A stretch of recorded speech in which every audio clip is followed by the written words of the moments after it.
Vamos lá, Guilherme. O Luciano Leão, ele mandou uma pergunta a respeito de registro de marcas. Legal.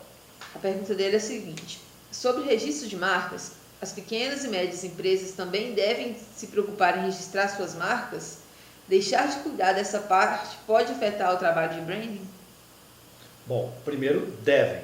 E o registro de marca não tem nem a desculpa de dizer que é caro. O registro de marca você vai gastar contratando um advogado, um profissional também que não seja tão caro assim. Você vai gastar na hora que você deposita a tua marca mais ou menos uns de 1.500 a 2.000 reais, mais um salário mínimo por ano até a sua marca ser concedida. E no final tem mais, acho que uns 1.000 reais de taxas que você tem que pagar. Não é um processo tão caro assim, visto que você tem que investir para montar uma empresa, que é um montante muito maior. Qual é o problema se a pessoa não registra a marca dela? Marca é propriedade, principalmente na questão do nome, que é um dos itens mais delicados disso, às vezes até mais delicado que o logo nesse processo. Se você montou uma empresa, você não registrou ali o seu nome da sua empresa, e outra empresa vai lá e registra, não por má fé, não porque ela está querendo roubar o seu nome, mas porque ela chegou na mesma ideia que você, e ela vai lá e registra, e depois ela descobre que você atua no mesmo mercado, ou que você está na mesma área de atuação, ela pode te obrigar a cessar o uso da tua marca. Então imagina que você é um restaurante, e aí do dia para a noite você tem que cobrir, tapar ou desmontar o seu luminoso, jogar fora todos os aventais que tem a marca bordada, tirar seu website do ar ou tirar a marca do website. Não só o estresse, o desconforto que você vai passar por isso, mas o gasto que você vai ter para refazer tudo de novo, você vai ter que refazer. Né? Ou às vezes até o gasto por uma briga jurídica desnecessária, que é muito mais caro do que registrar a marca. E terceiro, né? Como é que você vai explicar isso para os teus clientes? Ah não, então eu estou mudando o nome porque eu perdi o registro e eu tive que às pressas cobrir meu luminoso, desmontar. Aí se é um restaurante, eu peguei um restaurante porque é um exemplo de um pequeno negócio. Né? E às vezes acha, não, é só um pequeno negócio. E a clientela, puxa, não, está mudando o dono, nossa, está fechando, nossa, tirou o luminoso, está fechado. Afeta a tua reputação, tua imagem e no final sai muito mais caro. Então é fundamental fazer o registro de marca. Contando uma pequena história, a gente teve uma estagiária muito querida aqui, que depois virou profissional, foi uma das excelentes designers que a gente teve aqui no escritório, que foi a Nana. E ela conta a história do pai dela, que há muito tempo atrás montou um serviço de venda de fraldas por telefone. E não registrou o nome, porque achava, uma venda de fraldas por telefone, é só lá no bairro. E ele deu o nome de Alô Bebê, muito antes da Alô Bebê existir. Só que ele não registrou. A Alô Bebê, quando foi registrar, procurou. Bom, deixa eu ver se tem uma outra empresa no INPI registrada com o mesmo nome. Viu que não tinha. Ela fez a parte dela, ela não agiu de má fé. Foi lá e registrou o nome. Depois de um tempo descobriu que tinha alguém usando o nome dela. E é esse que é o ponto. O nome é dela, ela registrou. A outra parte não. Eles não foram agressivos, mas eles falaram, olha, vocês têm que parar de utilizar o nome. E todos os anos que aquela reputação foi construída no pequeno negócio, teve que de repente sofrer uma alteração. Então, sim, tem que registrar a marca sempre. E aí, vem o recado, já que a gente tem uma grande audiência aqui de públicos que são de design, publicidade, estão nesse mercado como um todo, é absurdo ver que a maior parte dos designers que trabalham com marcas não registram a própria marca. Para começar, é um absurdo porque não pode afirmar desconhecimento. Segundo, gera um problema que é o que a gente vê, e aí eu não vou citar nomes para não constranger ninguém, mas você percebe, puxa, né? Tem uma empresa com esse nome, ou de design e comunicação aqui em São Paulo, tem uma outra no Rio, tem uma outra em Curitiba, com um nome igual ou muito similar. Né? E já imagina se acontece uma coisa com uma empresa concorrente tua que tem um nome igual ao seu, sei lá, sai um escândalo no mercado, é presa na próxima fase da Lava Jato, até você explicar que você não é você, é muito complicado. E geralmente a desculpa que não fazem, é porque é muito caro. E aí fica reclamando que o cliente não valoriza o trabalho dele, mas numa hora que você tem uma questão dessa, você acha muito caro algo que é muito mais barato, que é contratar um advogado para registrar a sua marca. Então, tem que registrar marca. Fiquei com um recado para todo mundo que trabalha nessa área de criação, porque você vai perder o seu nome. Toda a sua experiência, a pergunta do Douglas Azevedo é a seguinte: qual a principal diferença em traçar suas estratégias atualmente das marcas em relação a quando você começou? Basicamente é um constante aprofundamento de mercado, de entender como o mercado funciona e como as marcas operam nesses mercados. Uma coisa rica, na verdade, é que em cada projeto, em cada cliente, não só às vezes a gente tem que buscar um conhecimento novo, mas a gente aprende algo daquele mercado, daquele cliente. Essa é uma parte mais rica. E isso faz com que a gente consiga constantemente evoluir um ponto que para a gente é fundamental, que é metodologia. Todo o processo que a gente desenvolve, a gente traça um roteiro de projeto antes de começar, com uma pré-análise daquele problema que o cliente tem. Isso, inclusive, é usado para poder montar um orçamento. Hoje o que a gente percebe é que a gente consegue fazer um trabalho muito mais aprofundado, mais assertivo, porque a gente continua sempre estudando e desenvolvendo a metodologia do escritório. No começo, ainda era muito mais dependente de um insight, porque existe criatividade na área de estratégia de marca, no sentido de, puxa, como você vai unir aquela informação do que o cliente tem de bom, daquilo que ele tem de ruim, daquilo que ele é forte, que ele é fraco, com aquilo que tem no mercado, de uma maneira que ele possa construir um posicionamento e uma oferta, uma promessa de marca interessante. Lá atrás ainda era muito dependente de um insight criativo isoladamente do Guilherme. Hoje já tem processos mais aprofundados de diagnóstico e análise que dão a fundamentação para poder fazer esse trabalho. Certo. Aí o Gabriel Jabur, ele me enviou 3 perguntas. 3, Gabriel. 3. A primeira é você fazer uma definição entre a identidade visual e o branding. Muita gente confunde. Qual que é a diferença entre eles? Tá, então vamos responder um de cada vez. Essa é uma questão que acontece tanto, mas é tão frequente, que você vê designers chamando de branding algo que é identidade visual, clientes chamando de branding algo que é identidade visual. Para começar, eu quero dizer que branding não é o raio gourmetizador da identidade visual, né? Não é uma identidade visual que você cria mais clara. Para começar, branding não tem nada a ver com a prática da identidade visual. Não estou dizendo que não existe uma sinergia, mas é a mesma sinergia que existe com comunicação, com publicidade, com marketing, com outras áreas. Identidade visual está claro em quem está escutando a gente. É um sistema de linguagem gráfica visual, que inclui cores, formas, tipografias, signos de comando, que daí pode ser o que a gente chama de logo, seja ele um logotipo, um sinal tipográfico, um sinal gráfico, um selo, tipograma, logograma, todo esse conjunto de formas que leva a um determinado público a identificar aquela empresa. É um sistema de identificação e comunicação dessa empresa. Branding é um processo de construção do posicionamento daquela marca no mercado e da sua reputação naquele mercado. Nesse processo, a questão principal é como eu quero ser visto pelo meu público-alvo e pelos outros stakeholders. Como eu quero ser percebido em termos de diferenciais, de qualidade, de personalidade da minha marca. E você constrói a partir dali não só um sistema para comunicar e divulgar e propagar essa personalidade, construir essa expectativa na cabeça do teu público, mas de entregar aquilo que você promete. Eu gosto muito de uma definição de branding, embora eu goste de outras que falam que é um sistema multidisciplinar de construção da reputação da marca e do valor financeiro da marca. Eu gosto muito de uma ideia ligada a branding, é a construção de uma promessa de marca e de uma entrega de marca, de uma expectativa, mas de algo que envolve até o produto. E para construir essa promessa, essa entrega, você pode usar de várias ferramentas. Uma delas é a identidade visual. A identidade visual é uma ótima ferramenta para ajudar a construir uma percepção sobre aquela empresa, mas também é a arquitetura, no ponto de venda, na ambientação, na fachada, também é a publicidade, a comunicação e todas as outras ferramentas que você tem ali em volta, inclusive gestão de pessoas, RH, eventos, internet, todas podem ser ferramentas para ajudar a construir a percepção daquela marca no mercado.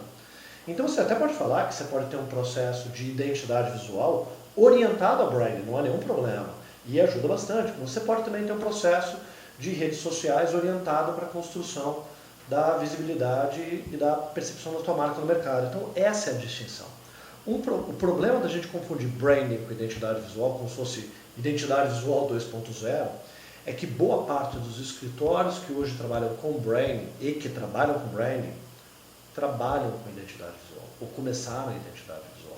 Pelo menos naquilo que é muito visível para nós. Quando a gente pensa em branding, a gente pensa em GAD, que na verdade até começou com arquitetura, depois foi para identidade visual, chegando no branding, Ana Couto, Lippincott, Interbrand, Sebastiani, todos têm essa mesma base, dessa mesma origem. Só que a gente esquece que no meio desse processo tem vários outros escritórios que vêm de outras origens. Sony e Top Brands vêm da área de administração, Troiano vem da área de administração, Timus Branding vem da área de publicidade, assim como a Santa Clara, uma agência de publicidade que tem migrado bastante para serviços de branding. Então, o que a gente tem que entender é que publicidade não é branding, identidade visual não é branding, arquitetura não é branding, mas tudo isso pode ser uma ferramenta para construir marca. E uma coisa que eu defendo muito, uma coisa que eu falo no curso, é a identidade visual dentro do brand, ou seja, como a identidade visual funciona para ajudar no processo de construção da reputação da marca, é que um dos problemas que a gente tem é que como identidade visual, design é valorizado, fica no mimimi, vou chamar de branding para valorizar. E isso já começa a ser um problema. Ao ponto de uma frase que ela é meio agressiva, mas ela é verdade, é que nós designers como um todo viramos os micreiros do brand. A gente fala que está vendendo brand, mas está falando de identidade visual. E isso é um problema porque não valoriza a identidade visual. A gente tem que fazer um trabalho de virar para o cliente e falar: você não vai contratar branding porque você não precisa, mas você precisa de identidade visual. Identidade visual é algo importante nas empresas e tem valor. E tem que ter valor, tem que valorizar a área de design. E não adotar um outro termo para valorizar essa área. Eu sempre falo, porque a maior parte das empresas, quando a gente fala de Ana Couto, GAD, Lippincott, Interbrand, a maior parte do que todas essas empresas fazem é identidade visual. E uma parte menor, mas uma parte importante é branding, porque a identidade visual gera volume. Branding é aquele trabalho, é pontual, é estratégico, embora você possa ter, claro, uma constância dessa construção. E esse tipo, nível de contaminação é tão grande que teve uma Bienal da DG, que eu fui julgar a área de branding, mas era identidade visual. Na última Bienal agora não. Tinha uma área de branding que era estratégia de marca, uma área de identidade visual, isso já é muito positivo, esse esclarecimento para o mercado. A área do Behance, que fala de identidade visual, chama de branding. E esse problema não é um problema de Brasil, tá? A gente vê isso acontecendo lá fora também. Eu não estou dizendo com isso que um designer não possa ir para a área de branding, muito pelo contrário, se ele se encanta pela área de estratégia de marca e de alguma forma você mexe com algo que é a essência da empresa, que tem uma conexão com aquilo que a gente faz quando a gente faz de identidade visual, vá para essa área, passe a ser também um profissional de branding, mas não seja um micreiro. Não leia um livro e fale, agora eu vendo branding. Vai estudar, vai fazer um MBA, vai ler vários livros, vai pesquisar, vai fazer curso. Tem várias formas de você adquirir esse conhecimento. Em especial, eu sempre recomendo que faça um MBA na área, para deixar de ser um micreiro do branding e ser um profissional de branding de verdade. Mas todo mundo começa como um amador nessa área. Eu comecei como um amador nessa área. Eu comecei como amador na área de design. Tem que entender que isso é parte do processo também, até chegar numa visão mais profissional. Certo. E a segunda pergunta dele é: como as marcas têm se posicionado no mercado digital? Eu acho que muitas não têm se posicionado. Não estou dizendo que muitas não fazem um bom trabalho de redes sociais. Hoje você tem empresas, agências que trabalham com redes sociais, que fazem um trabalho fantástico para aquela marca. Às vezes até melhor do que todo o restante do trabalho que a empresa faz no seu dia a dia, na sua operação, no seu saque. O saque, às vezes, no Facebook funciona melhor do que o saque telefônico da empresa, que deveria estar funcionando. Eu acho que elas fazem um trabalho, no geral, ruim, quando a gente fala de branding aplicado às redes sociais, porque a maior parte das empresas não tem claro quem elas são e como usar as redes sociais para a construção da sua percepção de marca. Muitas ainda utilizam simplesmente como uma estratégia de visibilidade ou saque 2.0, o que não é de todo ruim, mas não orientado a um esforço de construção da sua marca. Um exemplo típico que a gente pode dar de um trabalho de redes sociais fantástico é o da prefeitura, da Prefis lá de Curitiba, mas que não tem nada a ver com a gestão da prefeitura. A gente pode citar e falar, puxa, né, o trabalho de redes sociais do Ponto Frio é maravilhoso.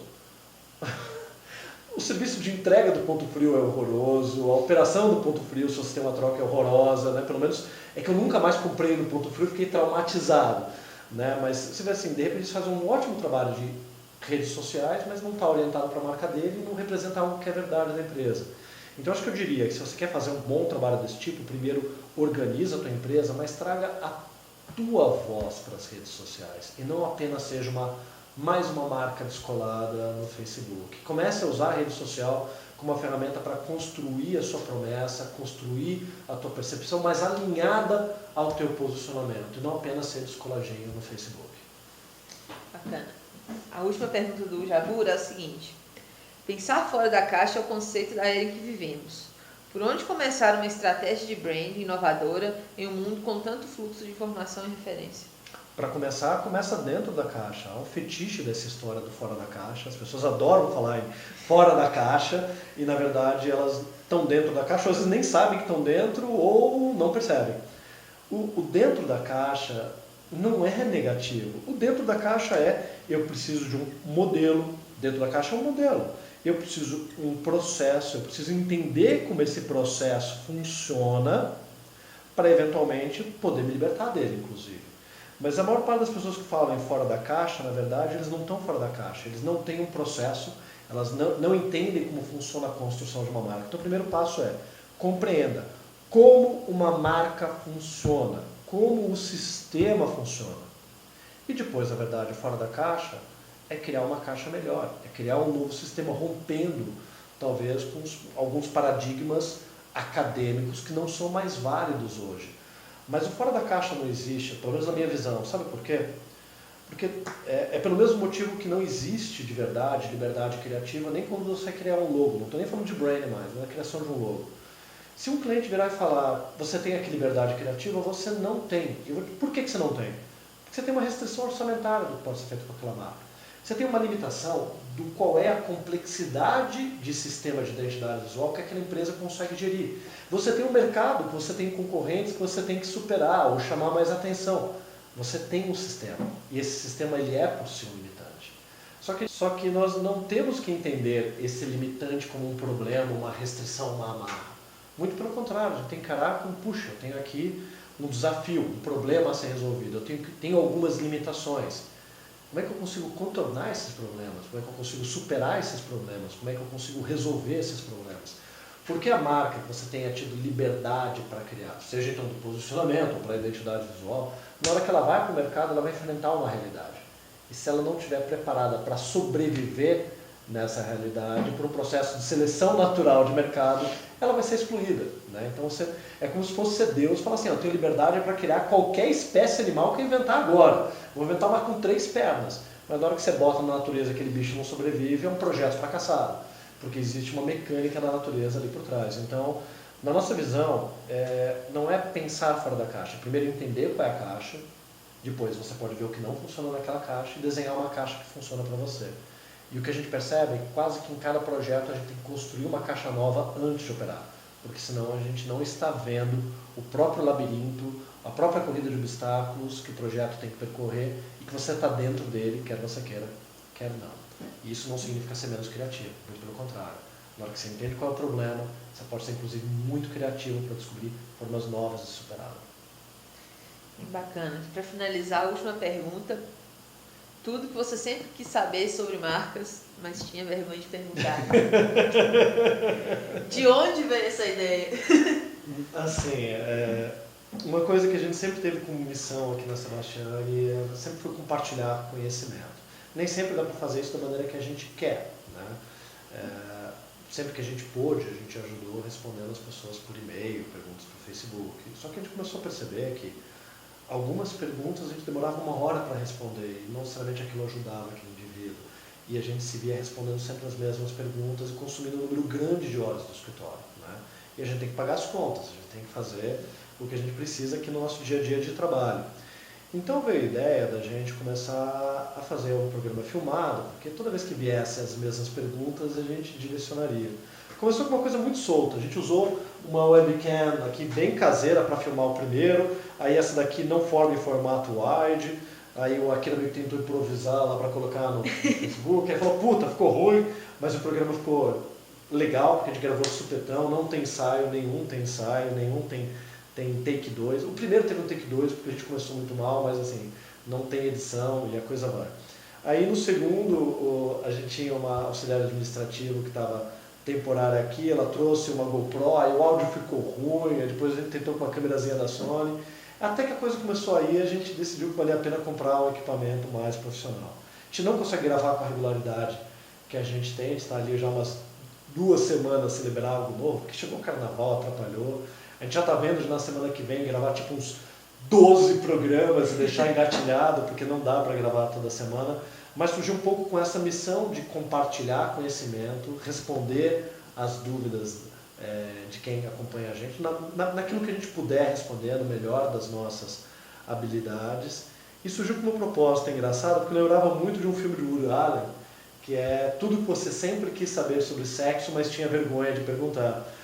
E é um daqueles filmes de humor do Woody Allen. E a gente sempre respondendo às marcas, via que as pessoas às vezes tinham até vergonha de fazer uma pergunta. Não, vamos lançar um programa e vamos pro pior nome que a gente puder inventar, para justamente mostrar que não precisa se levar tão a sério ou ter uma dúvida que te deixa tão envergonhado. As primeiras, a maior parte das pessoas não queriam se identificar, mas cada vez mais elas dão a cara a tapa. Elas têm a opção no formulário de dizer se querem aparecer ou não. E aí é uma maneira da gente poder contribuir com a educação no mercado, produzindo um conteúdo que é fácil, é rápido, é gostoso, é divertido para a gente fazer e compartilhar. E daqui a pouco vai ter mais. E aí foi uma provocação, né? Porque a gente criou um nome longo, complicado, e aí a gente criou a hashtag, né? Hashtag TOQVSQSSMMTVDP, que é uma hashtag para simplificar um nome complicado. Mas é tudo para ser uma brincadeira, até porque todo mundo olha para a Sebastiane e a gente faz um trabalho muito sério. E a gente leva muito a sério aquilo que a gente faz. Mas a gente não é um bando de gente chata por aqui. Então virou uma brincadeira interna nossa aqui na Sebastiane. Então, muito obrigado pelo espaço, por ter cedido seu você tempo. por ter vindo, Laís. E até a próxima, então. Sempre que quiser, estou aqui para ajudar. E foi um prazer responder as perguntas. Tá ok, então. Então é isso, galera.